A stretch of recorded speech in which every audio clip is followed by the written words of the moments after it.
부모에 의해서 존재하는 우리는 그 형제입니다. 하늘이 지정해 주는 그 형제 말입니다. 그래서 우리는 가족같이 여기고 형제들을, 자매들을 귀히 여기고 서로를 위하여 손을 내밀고 때에 따라서는 그들을 위하여 기도하고 안부도 묻고 또한 그들과 교제하며 사랑을 나누는 우리 모두가 되기를 주님의 이름으로 축복합니다. 할렐루야. 오늘은 갈라디아서 6장 14절 말씀을 통해서 그리스도인의 삶이라는 제목으로 함께 말씀을 나누고자 합니다. 애굽에로부터 재앙이 있었죠. 재앙. 애굽에는 몇 가지 재앙이 있었습니까? 이걸 구분하면 9가지와 1가지라고 이렇게 했죠. 이 9가지는 애굽의 속성이에요. 속성. 이 속성들이 저와 여러분의 속성과 동일해요. 장차 가나안 땅에 들어가면 가나안 땅이 7 족속과 같은 속성들이에요. 그 속성들이 좋은 것이 있을까요? 그것 때문에 이 속성을 심판을 합니다. 속성 때문에 심판하는 것이 재앙이에요. 재앙. 하나님은 애굽 세상 신에 의해서 하나님의 통치권 아래에 그들을 두지만 애굽을 몽둥이로 사용할 수 있어요. 다 사용이 끝나면 폐기 처분할 때는 어떻습니까? 애굽을 심판합니다. 그러면 그 안에서 누가 나옵니까? 예, 그렇습니다. 우리 주님께서 기뻐하시는 택한 백성이 나오게 되죠. 이 심판 가운데 구원이 있다고 했죠. 이걸 애굽이라고 해요. 애굽으로부터 출했는데 그냥 구원이 아니라고 했죠. 심판 가운데 구원이 있어요. 홍수 심판 가운데 구원이 있다고 했어요. 마찬가지입니다. 그래서 이러한 심판이 이들에게 임할 때 이 출하는 과정 속에 이 속에 어떤 내용이 들어있느냐, 그냥 구원이 아니라 심판과 구원을 가지고 함께 2가지 내용을 가지고 있는 것이 뭐겠어요? 이게 표적이라고 합니다. 이걸 출애굽기 12장 13절에 6월절 재앙이 임할 때 내가 너희를 넘어가리라고 해요. 하나님께서 넘어간다. 죽음의 사자를 보내면서 죽음의 사자가 넘어간다라고 표현할 수도 있는데 하나님이 넘어간대요. 하나님이 심판하시는 거예요. 그래서 이 넘어간다, 이 패스 오버, 이걸 6월절이라고 합니다. 6월절의 표적은 이와 같이 넘어가는 어린 양의 피를 보고 넘어가요. 그냥 넘어가는 것이 아니에요. 피가 있어요. 피. 그냥 구원은 심판으로부터 구원이 바로 이루어지는 것이 아니라 피가 여기 낭자하게 있습니다. 피라는 것이 있기 때문에 구원이 되는 거예요. 그냥 구원이 아니에요. 저쪽에 있다가 이쪽으로 막 구원시키면 마음대로 되는 것 같습니다. 누군가 피 흘려서 그 수여로 인하여 새로운 민족이 탄생하죠. 그럼 구원받은 백성은 누구의 무엇으로 이렇게 구원을 받았다고요? 피의 자녀예요. 피의 자녀. 의형제, 피의 자녀. 그렇게 표현할 수 있습니다. 그런데 오늘 말씀은 이러한 가운데 이 홍해를 통해서 애굽과 광야, 더 나아가서 가나안을 구분하게 됩니다. 애굽과 가나안을 구분하는 내용이 홍해예요. 홍해가 뭐예요? 홍해가 있는데 홍해야 그 홍해가 아니라 이게 애굽인데 애굽. 이곳은 지금 광야예요. 광야. 또 여기다 연결해서 지금 가나안이라고 하는 젖과 꿀이 흐르는 땅, 거룩한 영역의 땅이 있죠. 결과적으로 이스라엘 백성도 이쪽으로 가는 것이 원하지 않습니까?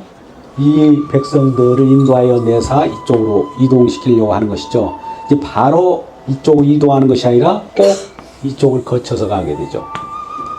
이 광야라고 하는 이 곳에는 이제 새로운 희망이 보이는 곳이에요. 그런데 막상 광야는 우리가 알다시피 정말 척박한 땅이고 아무것도 없고 오직 주님의 인도함, 주님께서 먹여주셔야만 살아가는 곳이에요. 사막이 있고 그런 곳이에요. 오아시스가 나오려고 하면 주님께서 그 반석을 쳐서 터뜨려 주셔야 물을 먹을 수가 있는 곳입니다. 오직 주님의 통치를 받는 곳이에요. 근데 애굽은 세상 신이잖아요. 세상 신에 의해서 이 애굽이 이렇게 통치된다면 이들이 이제 출애굽할 때 어떤 상황이 벌어지냐면 이런 상황입니다. 이 하나님께서 말씀하시기를 이게 분명히 말씀하실 때 출애굽기 14장 13절 말씀과 같이 너희는 오늘이란 그때 당시나 오늘이 시간을 빼면은 오늘 여호와께서 행하시는 구원을 보라. 누가 행하셔요? 예, 여호와께서 행하시는 구원. 그러면 구원을 실제로 볼까 아니 목격. 구원을 보라고 그랬어요. 구원을 보라. 구원하는 것을 보라. 본다는 건 뭡니까? 목격자라고 해요. 목격자. 혹은 장차 이것이 저 나중에 가다 보면 증인이라고 하고 증인이에요. 주님께서 어떻게 구원하는가를 똑똑히 보는 거예요. 현장에서. 아, 주님께서 홀로이 행하셔요. 이 이스라엘 백성들을 애굽에다가 집어넣어놨는데 이 애굽이라는 것은 어둠이에요. 어둠 속에 빛의 자녀들이 일정 기간 동안에 있어요. 430년. 그날이 바로 정확하게 하나님께서 계획한 대로 이들을 이 어둠 속에 있는 이스라엘 백성들, 빛의 자녀들을 출애굽시키는 겁니다. 출애굽시키는 그 모습이 참 우리가 가히 어떻게 표현할 수 없을 정도로 기적적이고 아, 그런 일이 어떻게 있을 수 있을까? 이런 생각을 할 수 있을 거예요. 그들이 나와서 이제 어떤 일이 벌어지냐면 애굽에서 이스라엘 백성들을 몰고 모세를 지도자로 해가지고 나온단 말이죠. 나와서 바로 왕도 재앙을 겪고 심판을 받았기 때문에 이스라엘 백성들을 놓아줘요. 어쩔 수 없이. 손들었어요. 그런데 가는데 한참 생각하다가 가만히 생각하니까 뭐가 잘못된 것 같아요. 그래서 안 되겠다 싶어가지고 이스라엘 백성들이 지금 광야를 향해 가고 있는데 그들을 다시 애굽으로 끌고 오려고 막 따라가는 거예요. 근데 이 이스라엘 백성들은 애굽에서 나올 때도 보면 나올 때 막 좋아라고 나왔을까요? 아니에요. 갑자기 광야 바로 전에 이르자마자 아이고 우리가 애굽에서 그냥 죽었으면 됐겠다. 어찌 이곳에 우리를 이끌어내서 우리를 죽게 하는가 하고 원망하고 있었어요. 그러니까 얼마나 그들을 지도하는 지도자로서는 그들을 인도하여 나가기가 쉽지 않잖아요. 모세가 참 힘이 들었을 것 같아요.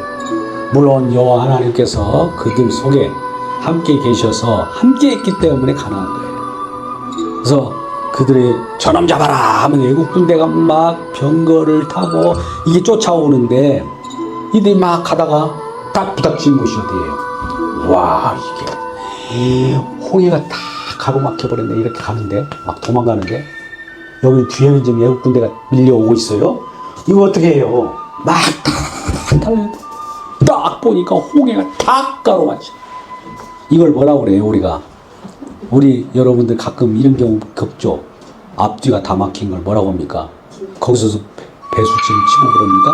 예, 막다른 골목이에요. 쫓기다 보면 어디 갈 데가 없어. 이제 잡힐 수밖에 없어요. 잡히든지 아니면 이 죽기 살기로 싸우든지 그 수밖에 없잖아요. 그러니까 우리가 여러 대적들도 완전히 선별하기보다도 살살 이렇게 몰아가지고 넘겨버려야지 그걸 그냥 잡든다고 하면 그들도 몰라고 그래요. 그잖아요. 쥐구멍이 있어서 쥐구멍을 쫓아버려야지 쥐구멍을 막아놓고 하면은 어떻게 되겠어요? 또 물러요. 아무리 고양이, 쥐 잡는 고양이라도 쥐가 물려요. 많이 나. 그 상황 속에서 이렇게 가는데 이 폐의 앞길이 딱 가는 그거 어때요? 이제 여호와가 주원에 돌아오면서 여호와께서 그 길을 그 성격에 위해서 이 내용이 뒤따라오는 길들을 혼잡하게 헷갈리게 앞길이 어딘지 모르게 문제가 있을 때도 우리가 앞에 나가는 이스라엘 성경으로 뒤에 나가는 그러면 여기에 나오는 해가 막혔으니까 길이 막혔으니까 없다. 인간 방법은 없어. 그러면 여호와 하나님께 지시하세요. 이렇게 갔죠. 그래서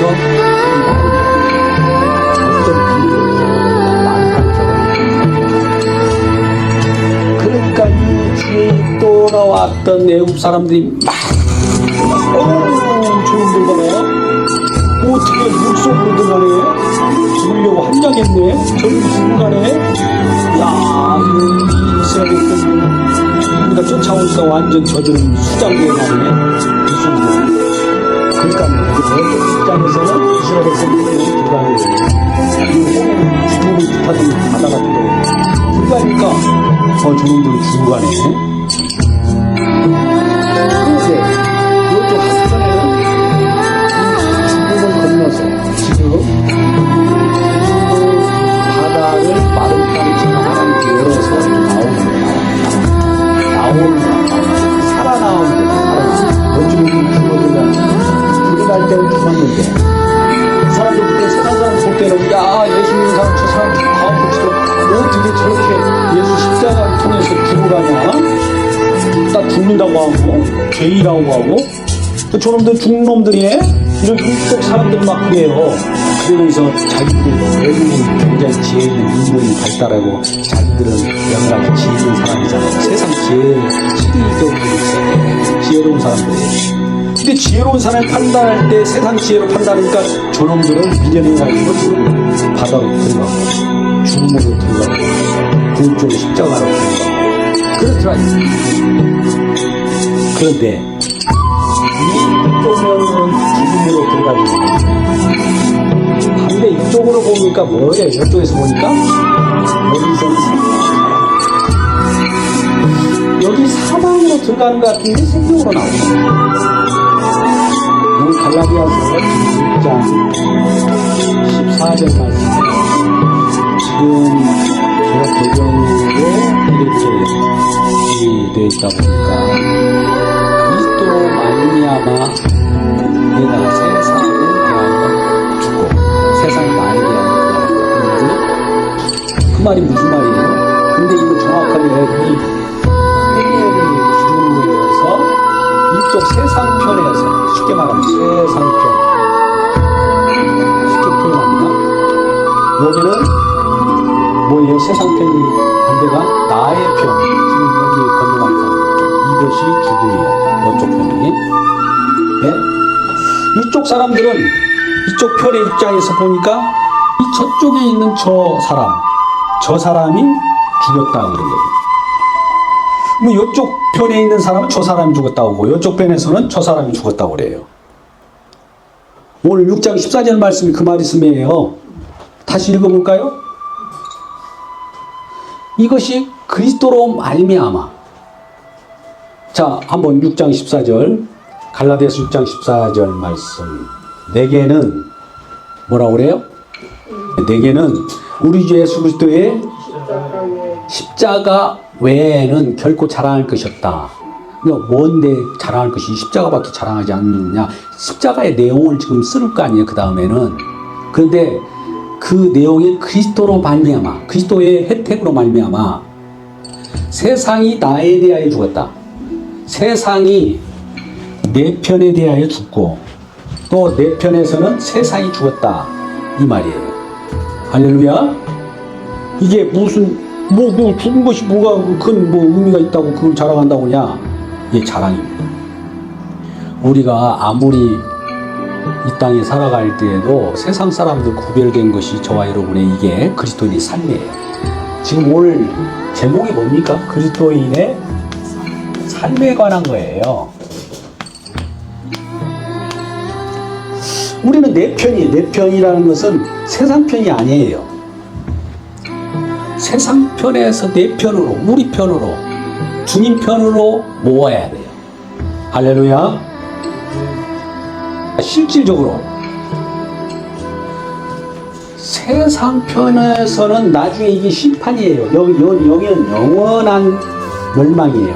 이 여호와 하나님께서 이때 이제 세상 편에 있다가 출애굽에서 나온 내 편, 우리 편인 사람들 죄하고는 나중에 이 홍해를 건널 때에 다 건너고 나서 이스라엘 백성들이 다 그 건너고 나서 애굽 사람들이 홍해 바다 안으로 들어옵니다. 그럴 때 다 들어왔을 때 여호와께서 그들을 완전히 수장시켜 버립니다. 병거, 말, 그 속에 들어와 있는 어디 나갈 데도 없어요. 그렇게 심판해 버려요. 심판 속에서 죽어버렸는데 여기는 죽어버렸어요. 이 애굽 사람들. 근데 이스라엘 백성들이 여기서 나와. 우리들이 그렇다는 거예요. 예수라고 하는 홍해 바다를 우리가 죽음이로 생각할 텐데 이 땅에서의 죽음을 상징하는 거예요. 우리가 이제 이전에도 누가복음 9장 31절에 별세, 예수님께서 별세하셨다 이렇게 하잖아요. 이 땅에서 우리들도 떠나요. 그리고 지금 현실적으로도 떠나고 있어요. 그래서 날마다 출애굽하고 있는 거예요, 사실은. 출애굽이라고 하는 것이 애굽으로서의 출애굽이지만 출세상이에요. 날마다 거듭나고, 날마다 새로워지고, 날마다 우리가 주님의 공로에 의해서 그리스도로 말미암아 지금 이 죽음으로 들어가면서 살아나는 거예요. 죽음으로 들어갔다가 살아나는 거예요. 그러니까 죽음이라고 하는 십자가를 통하여 부활을 같이 경험하는 거예요. 할렐루야. 이런 경험이 있기를 주님의 이름으로 축복합니다. 그렇다면 우리는 여기에서 볼 것이 뭐냐면은 우리가 이 죽음이라고 하는 사망이라고 하는 것이 있어요. 우리가 죄를 져도 사망에 거하는 죄가 있고 영원한 사망에 거하지 않는 죄가 있어요. 하나님께서 이와 같이 정해놨어요. 우리는 모두가 죄를 져요. 뭐 무조건 사망이다 그것이 아니에요. 한 번 심판이 이루어지지만 거기에서 구원받을 사람이 있는가 하면은 그럼에도 불구하고 이 사실 우리 주님께서 그리스도로 말미암아 저와 같은 내용들을 알지 못하면 영원한 사망이에요. 그래서 이 영원한 사망과 갈리는 길이 뭐냐? 요한일서 3장 9절 말씀이에요. 하나님께로 난 자마다 죄를 범하지 아니하나니 그 속에 하나님의 씨가 있습니다. 거하십니다. 범죄치 못하는 것은 하나님께로 났기 때문에. 그러면 여러분 보세요. 우리가 하나님께로 났는데 죄를 범하지 않는다라는 표현이 무슨 말이냐면 죄를 지어도 용서받는다는 말하고 똑같아요. 자, 이 말을 잘 분석해야 됩니다. 죄를 져요. 죄로 나와. 근데 용서가 커갖고 용서로 덮어버려요.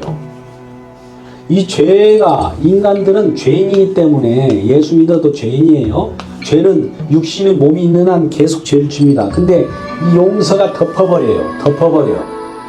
이걸 이 자체를 의롭다 라고 하는 거예요. 그냥 이 죄가 없는 것이 아니라 용서받은 것이 죄를 용서받는 것이 의롭다라는 거예요. 그러면 물어보겠습니다. 우리는 죄를 짓지 않는 사람입니까? 아니면 용서받은 자입니까? 제가 질문을 이해하는 것은 이미 답을 알고 물어보는 거예요.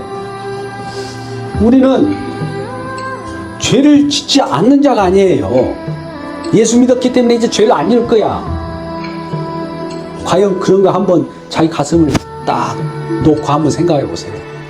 죄라는 것은 언행심사, 심지어 마음으로 짓는 죄, 육신의 정욕, 안목의 정욕, 이생의 자랑, 우리 마음에 있는 내부에까지 다 드러냅니다. 산상순에서. 그리고 우리 형제들 향하여 욕을 해도 공에 잡혀요. 또 눈으로 보는 것마다 지금 가늠한 죄를 범하고 있어요. 욕 한 번 잘못했다, 미워했다, 살인죄예요. 어떻게 살인죄입니까? 따지지 마세요. 하나님께서 그걸 살인죄라고 한다니까요. 그러니까 모든 사람은 죄하에 팔린 거예요. 꼼짝달싹할 수 없어요. 전부가 죄인으로서 벗어날 길이 없어요. 벗어날 길이 없다니까요. 의인은 없나니 하나도 없어요. 그래 다 죄를 져요. 구원받아도 죄를 져요. 그러면 이 현상을 뭐라고 하느냐? 구원받은 상태에서 죄 있는 육신이 있어요. 그러면 이 죄 있는 육신은 그러면 구원받은 육신이 왜 있느냐? 이건 예수 그리스도의 용서의 은혜를 증언하는 증인의 몸입니다. 할렐루야. 이게 그리스도인의 삶이에요. 잘 보세요. 마태복음 5장 17절 18절 말씀 한번 볼까요? 마태복음입니다. 너무나 잘 아는 말씀인데요. 안식교에 충실했던 사람들은 마태복음 5장 17절 18절 말씀대로 산다고 그래요. 율법과 선지자를 예수님이 오셔가지고 이걸 폐하려 하지 않고, 즉 율법과 선지자라고 하는 건 구약 성경을 얘기하는 거예요. 통칭하는 말이에요. 구약 성경을 이렇게 들여다보면서 예수님 오셔가지고 아 이거 구약 필요 없어, 내가 신약이야, 이렇게 나타나는 것이 아니라, 이 폐하려고 하는 것이 아니라 완전하게 하려 함이라. 예수님께서 이 구약 성경을 완전하게 하기 위하여 오셨다는 거예요. 우리가 잘 알다시피 18절 말씀을 한번 보세요. 이 완전하게 한 구약을 다 이루기 위하여 온 거예요. 진실로 너희에게 이르노니 천지가 없어지기 전에는 율법의 1.1핵이라도 결코 떨어지지 않고 다 이루리라. 이거 많이 들어봤던 말씀 아닙니까? 십자가에서 요한복음 19장 30절에서 다 이루었노라, 다 이루었다, 텔레스타이, 이렇게 선언했어요. 그러면 이 율법을 폐하는 것이 아니고 이것을 완전하게 성취해버린 거예요. 성취. 그러면 이 율법을 성취한 능력, 이 성취 영역, 이 성취된 그 영역을 십자가 안이라고 그래요. 십자가로 이루었기 때문에 다 이뤘다고 했잖아요. 십자가 안이에요. 안. 그러면 십자가 안과 밖이 있을 거 아니에요. 예? 이 십자가 안에 들어온 사람들은 그냥 십자가 안에 들어왔다는 것 때문에 그가 그 안에서 오줌을 싸고 침을 뱉고, 제가 이렇게 과격하게 하는 것은 이걸 리얼하게 정확하게 더 의미를 부각시키기 위한 거예요. 그냥 헛짓거리를 해도 그 안에서는 결코 정죄함이 없는 세계예요. 그럼 반대로 이 십자가 밖에 십자가 밖에는 모든 것이 정죄함이에요. 여기도 정죄함, 여기도 정죄함, 여기도. 아까 그랬잖아요. 애굽 땅에는 무조건 정죄요, 심판이요, 뭐 거기 하여튼 그 멸망이요, 그래요.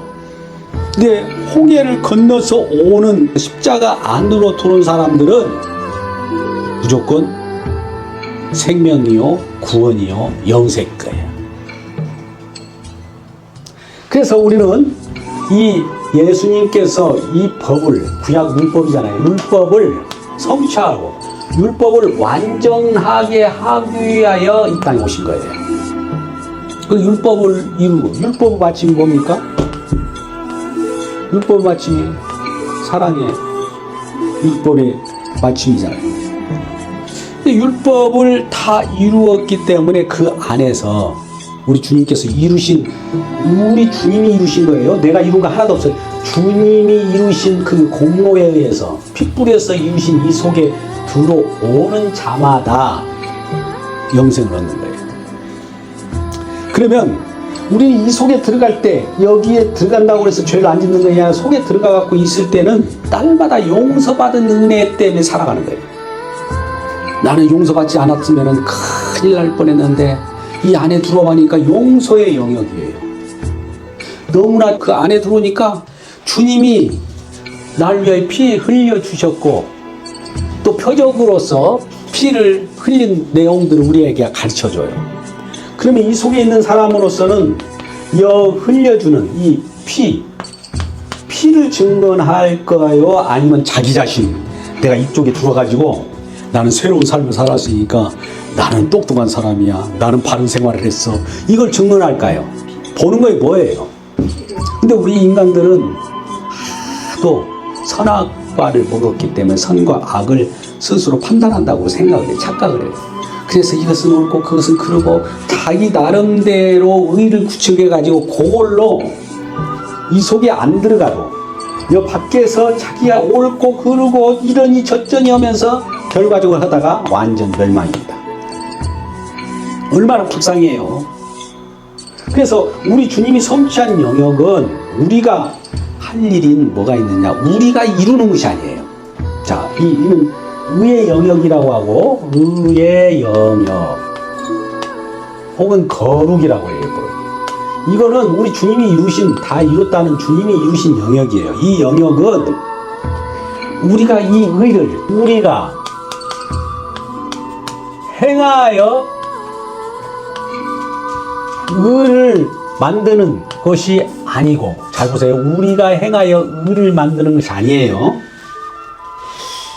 주님께서 의를 만들어주신 그 의를 우리가 의를 구해야 하는 것이에요. 이 의는 우리가 만들 수가 없어요. 그래서 의를 구하는 영역이에요. 그러니까 우리 기도할 때 먼저 그의 나라와 그의 의를 구하라. 할렐루야. 주님의 은혜를 구하기를 주님의 이름으로 축복합니다. 우리가 나서려고 하면 안 돼요. 이 사람들이 바리새인들이었어요. 서기관들이었어요. 율법 내놔봐. 내가 다 지켜갖고 내가 의롭게 되게 볼게. 안 된다니까요. 왜 안 되게 하나님께서 의도적으로 했느냐. 로마서 그 11장 32절에 잘 나왔다. 모든 사람을 순종치 못하게, 순종치 않는 상황 속으로 밀어넣었어요. 순종치 못하게. 그게 다 갇혔어요.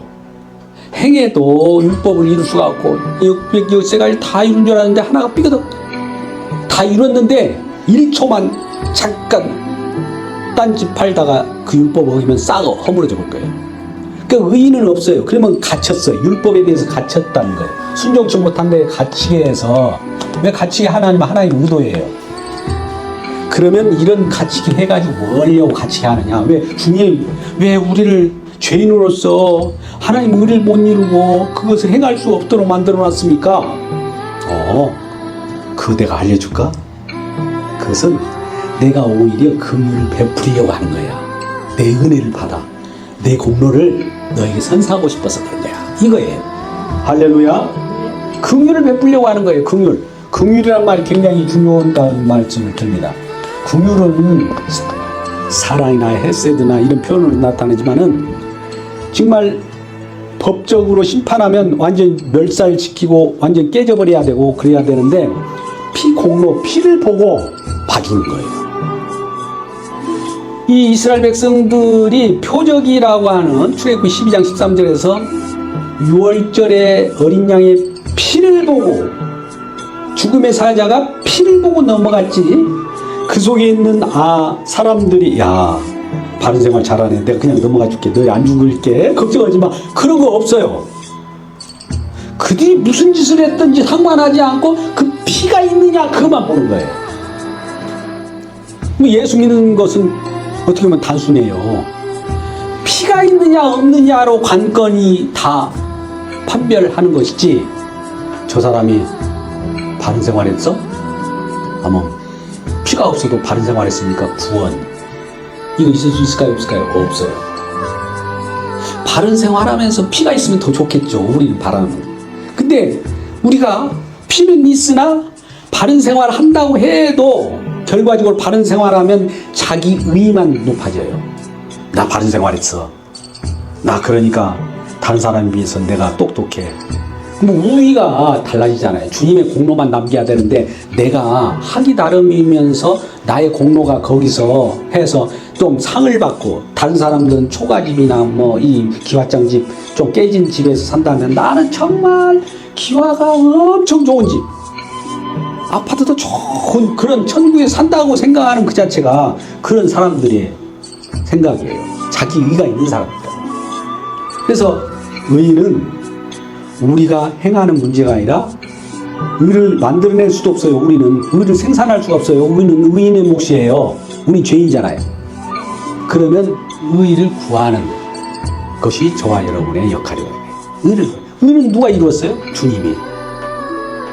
마태복음 5장 17절에서 율법의 모든 그 하나님 말씀도 이루었고 성취했고, 그것을 다 이룬 내용들을 우리는 거기에 의지해서, 의지하는 것을 가지고 믿음이라고 그래요. 의지한다는 표현을 그렇게 하는데 같은 그것을 나누는 거예요. 그 믿음으로 사는 거예요. 내가 지켜서 사는 것이 아니라 믿음으로 살기를 주님의 이름으로 축복합니다. 근데 오늘날은 그 지켜서 살려고 하는 사람들이 있어요. 지켜서 살려고 하는 사람들이 누구냐? 바리새인과 서기관들이에요. 근데 이 사람들이 정말 말씀대로 지키며 살았는데 예수님이 딱 와서 판단하기를, 너희는 마귀의 자녀라, 네 아비는 마귀다, 그래버려요. 얼마나 청천벽력 같은 그런 진단입니까? 그리고 화인맞은 자들이라고 하고. 왜? 자기 의로, 하나님이 열심히 있는데 자기 의를 뭔가 내가 지켜서, 내가 만들어서, 내가 가꾸어서 그걸 이루려고 했던 거예요. 자, 여기에 우리 이제 그리스도인의 삶이 나옵니다. 오늘 말씀은 그리스도인의 삶에 대한 거예요. 다시 한번 씁니다. 그리스도인은 이렇게 써요. 삶. 잘 기억이 안 나면 이렇게 하세요. 그리스도인의 여기에 이것은 nothing이에요. nothing.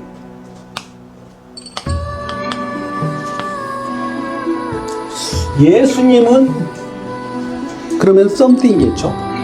썸타고. 주님만이 오롯이 드러나고 나는 아무것도 아닙니다. 내가 이 같이 이것도 이런 식으로 되면 안 되죠. 너 높아지고 나도 높아지고, 이건 그리스도인이 아니에요. 그러면 주님만이 높아지려면 나는 거기에 부복하고 굴복하고, 설령 예수 그리스도를 믿는 당신 대단해 그러면 아니에요, 주님이야, 나를 칭찬하지 마, 이렇게 해야 돼요. 할렐루야. 이걸 아직 공감하지 않으면 이건 불합격입니다. 왜 그러냐면 우리는 주님의 의를 부여받아서 사는 거지, 내 의는 나타날 수가 없고 생산해낼 수, 발생할 수도 없어요. 오직 그래서 주님 하면서 주님과 붙어 살아가는 거 아니겠어요? 근데 잘 보세요. 그리스도인이라고 하면서 이런 사람들이 있어요. 그리스도인의 지금 삶에 대해서 말하는데, 그리스도인의 삶이니까 본받아라는 말이 있어요. 본받아. 그리스도를 본받으면 작은 그리스도가 되다가 나중에 큰 그리스도가 되겠죠. 이 말은 작은 예수가 되다 나중에 큰 예수가 될 수 있다는 가능성을 얘기하는 거예요. 잘 들어보십시오. 이 부분. 우리가 예수 그리스도 안에 있다는 거, 이 안에 있다는 거, 이 안에 있으면 예수님의 피 뿌림을 증언하는 이 증언자, 증인이지,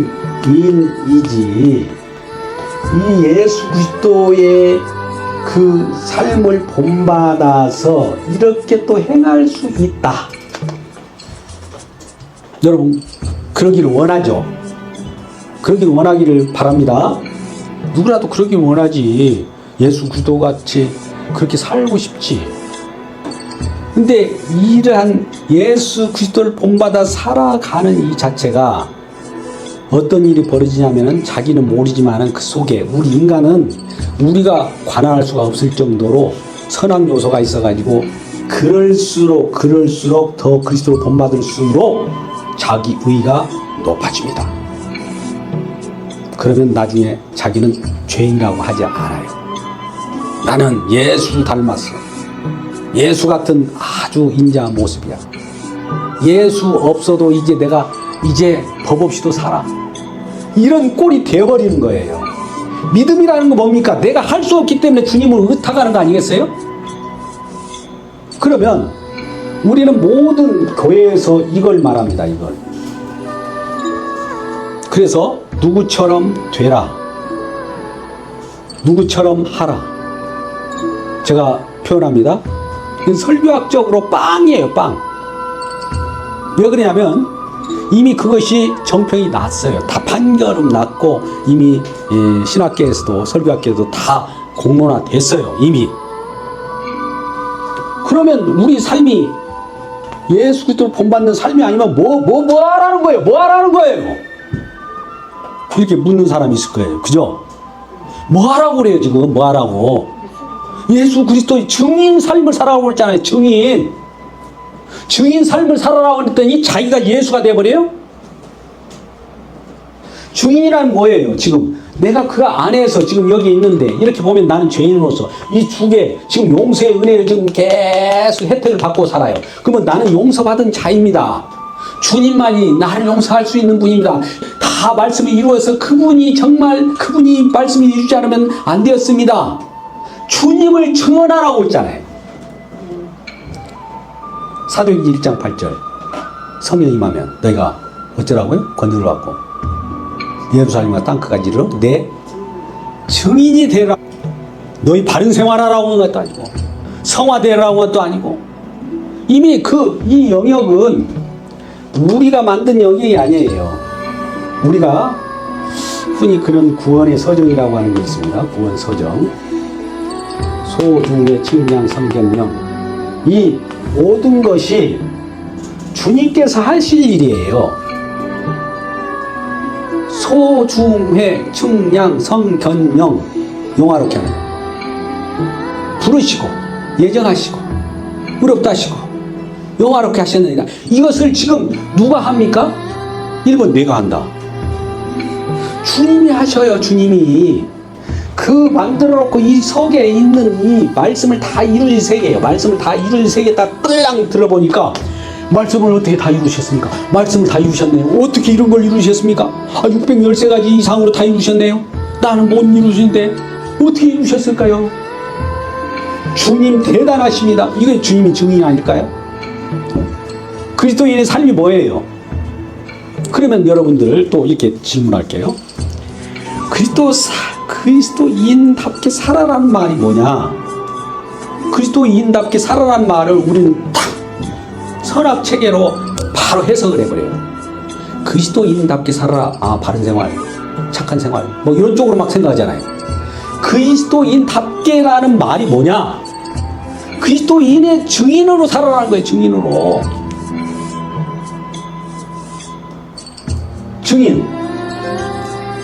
증인 되시길 주님의 이름으로 축복합니다. 아까 우리는 출애굽기 14장 13절 말씀 보세요. 주께서 여호와께서 행하실 일을 보라. 가만히 서서 보라 이거야. 가만히 주님 어떻게 하는가. 주님 그것도 어떻게 하셨지? 우리를 어떻게 인도하니? 어떻게 구원했는가? 이 보라 이거요. 이렇게 하셨군요. 주님께서 이렇게 본대로만 증언하는 삶이 그리스도인의 삶이라 이 말이에요. 근데 그러지 않고 주님을 바라보지 않고 내 자신을 가꾼다든지 주님을 바라보지 않고 나를 다듬는다든지 이런 것들은 다른 종교에서 더 잘합니다.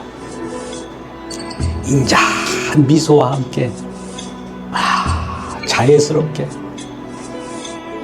그 인간의 고도의 최고의 모습을 가지고 주님이 하신 일과 비교한다면 이가 바로 주님을 거역하는 저 그리스도입니다.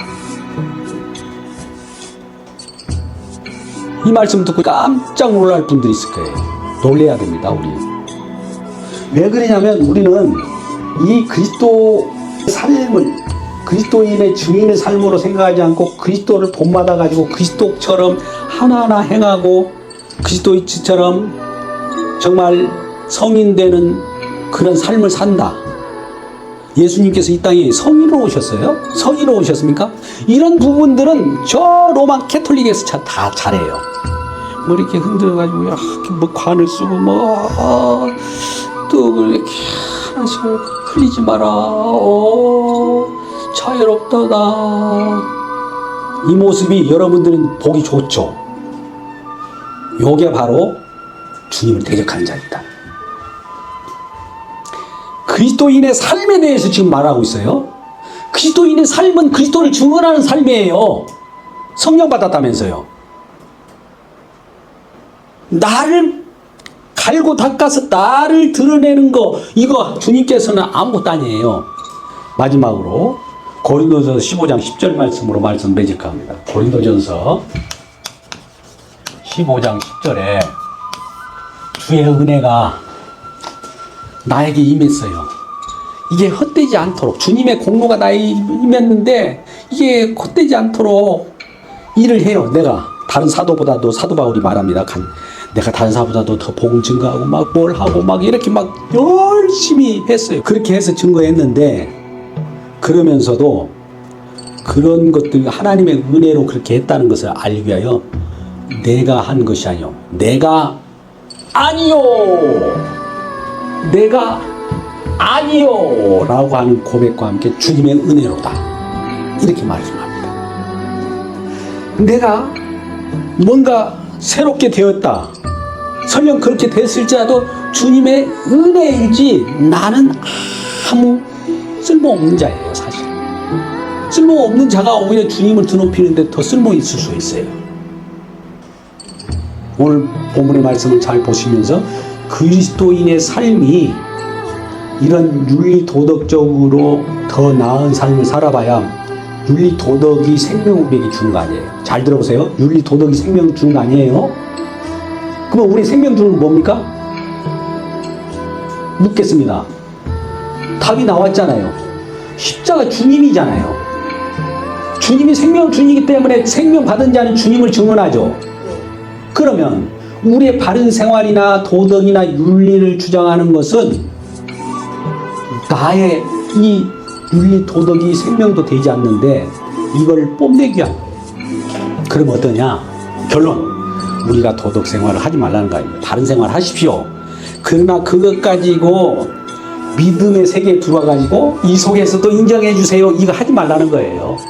세상 속에서 바른 생활 하세요. 그리고 사람들한테 인정받으세요. 그러나 주님의 세계에서는 주님만이 오롯이 높아져야 되고 우리는 그 앞에서 아무것도 아닙니다 라는 고백이 있기를 주님의 이름으로 축복합니다. 기도하겠습니다. 아버지 하나님, 우리 주님의 주시는 은혜를 감사합니다. 오늘도 말씀을 통해서 주시는 은혜에 우리가 받고 그 은혜대로 살기를 원하니 도와주시옵소서. 예수님의 이름으로 기도드리옵나이다. 아멘. 우리 사랑하는 자녀야, 함께 찬양하고 마치도록 하겠습니다.